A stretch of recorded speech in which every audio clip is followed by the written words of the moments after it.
Speaker Judy Wampat says she believes it is clear that the ball is now in the Guam Election Commission's court. In fact, she cites a memo written by GEC legal counsel attorney Cesar Cabot after the untimely passing of the former Speaker Tony Pinco. In this memo, Cabot cites a section of Guam law that states that it is the Guam Election Commission who shall call for a special election. It is very clear that we do not need to wait for the governor's declaration or the legislature's declaration, and it's up to the GEC to make that determination. That's where the board left. However, Guam Election Commission Executive Director John Bloss says that the law is not as clear as first thought.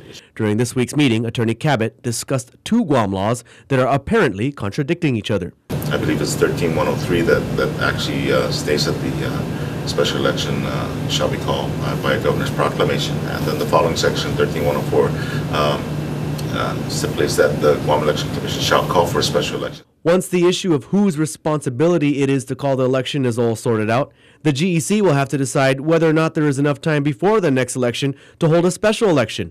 Guam law states that a vacancy can be filled if the vacancy occurs 8 months prior to the next general election. Attorney Ray Haddock, who is the governor's legal counsel, sent out a letter yesterday stating that Guam law defines a general election as any territory-wide held election. Thus, Haddock maintains that the primary election, since it's a territory-wide election, would be for legal purposes considered the next general election. The Guam Election Commission and Cabot, however, have dealt with filling vacancies in the past. In 1998, when Senator Elizabeth Barrett Anderson stepped down to take a seat as a judge in the Superior Court, Cabot stated in a memo that the 8-month cutoff date would be on March 3rd. In this case, Cabot was counting 8 months from the general election in November. These issues, however, will all be discussed further during the next GEC meeting. They will reconvene next week, Wednesday at 4 p.m. To bring up the issue again of the special election. And in that discussion, Attorney Cabot's previous legal opinions will be reviewed and discussed at that same time. Clint Rogel, PNC News.